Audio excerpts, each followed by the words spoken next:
নবীজি সাল্লাল্লাহু আলাইহি ওয়াসাল্লামের উট হারিয়ে গেছে।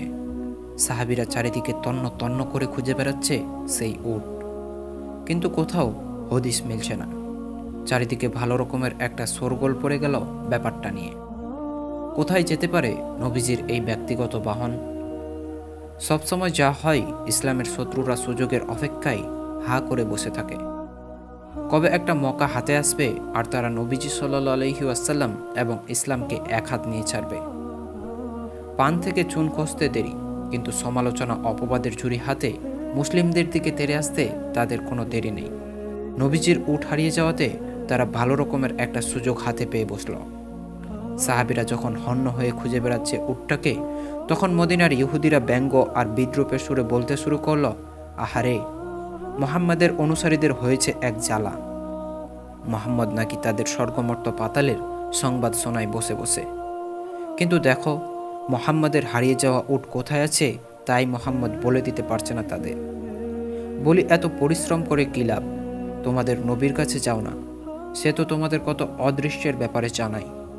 তাকে বলো নিজের উট কোথায় আছে তা তোমাদের জানাতে, তাহলে তো আর এত কষ্ট করতে হয় না বাবু।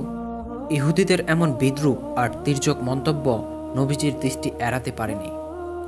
তিনি তার উট অনুসন্ধানে ব্যস্ত সাহাবীদের ডেকে বললেন, অমুক পাহাড়ের ঢালে অমুক স্থানে অমুক গাছের সাথে বাঁধা আছে আমার উট।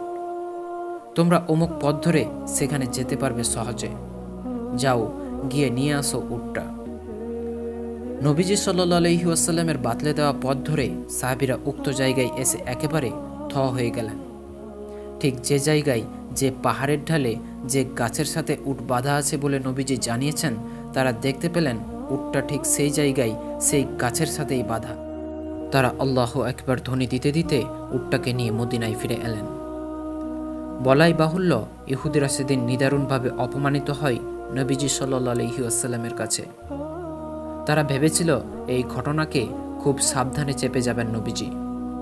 তারা মনে করেছিল মুহাম্মদ সাল্লাল্লাহু আলাইহি ওয়াসাল্লামের নবী হওয়ার দাবি নিছক ভণ্ডামি ছাড়া আর কিছুই নয়।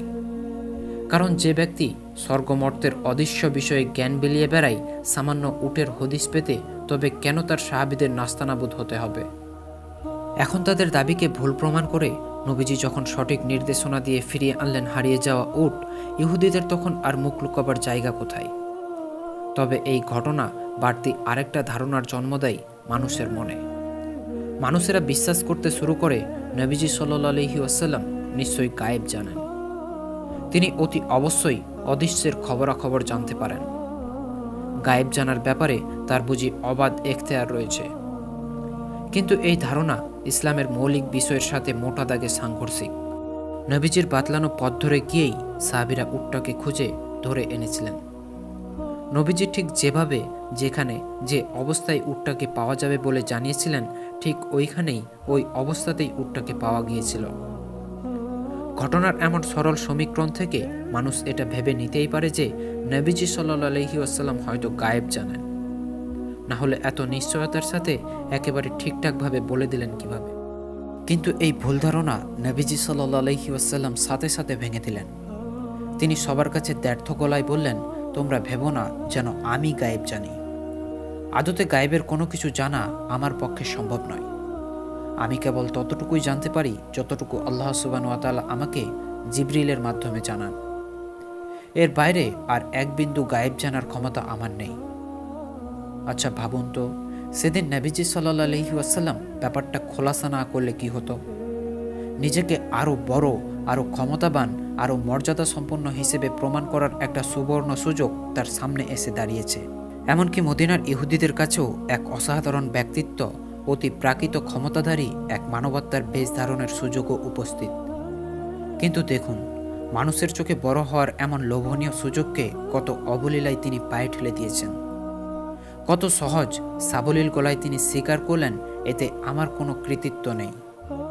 আল্লাহ সুবহানাহু ওয়া তাআলা অনুগ্রহ করে আমাকে জানিয়েছেন বলে তোমাদের জানাতে পেরেছি।